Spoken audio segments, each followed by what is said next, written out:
Correction de l'exercice 2. On synthétise l'arôme de banane à l'aide d'un acide liquide A de formule brute C2H4O2. L'arôme de banane est utilisé pour aromatiser certaines denrées alimentaires comme les bonbons, les yaourts ou les boissons sportives.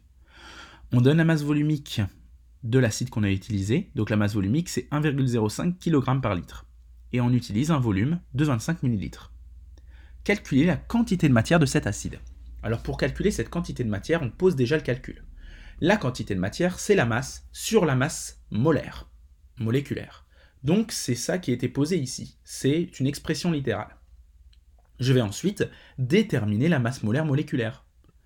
Comme dans l'exercice précédent, il va falloir additionner toutes les masses moléculaires, les masses molaires atomiques de chacun des éléments. Donc 2 fois la masse molaire du carbone, plus 4 fois la masse molaire de l'hydrogène, plus 2 fois la masse molaire de l'oxygène. En effectuant le calcul, j'obtiens 60,0 g par mol. Attention aux chiffres significatifs. Ici, j'ai 3 chiffres significatifs. Ici aussi, et ici aussi. J'en garde 3 à la fin. Les facteurs multiplicateurs ne sont pas pris en compte dans la détermination du nombre de chiffres significatifs. Une fois déterminée cette masse molaire, je vais pouvoir reprendre mon calcul initial et je vais pouvoir remplacer la masse molaire. Mais avant cela, il va falloir quand même qu'on essaye de calculer la masse. Ici, nous avons seulement un volume, mais nous avons aussi une masse volumique. Alors je vous reporte au chapitre sur la masse volumique que l'on avait fait ensemble, mais vous savez que ρ est égal à m sur v. Donc ça veut dire que la masse, c'est ρ fois v.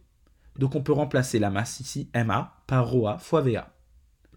Encore une fois, je vous laisse vous reporter, si vous avez un peu du mal à voir cela, sur le chapitre qui était concerné.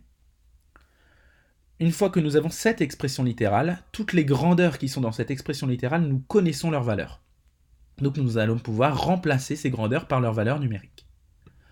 Attention aux unités, il faut qu'à chaque fois qu'on utilise une masse ou un volume, les unités soient homogènes entre elles. C'est-à-dire que par exemple, ici la masse volumique, j'ai des kilogrammes par litre. Moi, je vais décider de convertir ça en grammes par litre. Donc je vais appliquer un coefficient de 10 puissance 3 pour passer de kilogrammes par litre en grammes par litre. De la même façon, j'ai un volume qui était en millilitres, 25 millilitres. Je vais donc appliquer un coefficient 10 puissance moins 3 pour avoir des litres. Par contre, en bas, j'ai des grammes par mol. Étant donné qu'en haut, j'avais bien converti pour avoir quelque chose qui s'exprimait en grammes par litre, je vais pouvoir garder mes grammes par mol. Et donc, je garde 60,0 grammes par mol. Étant donné que toutes les unités sont homogènes dans ce calcul, je peux effectuer l'application numérique et normalement, vous obtiendrez 0,437. Alors, il me semble qu'il y a un 5 derrière, à vérifier, mais il me semble que c'est ce résultat qu'on doit obtenir, 0,4375 mol.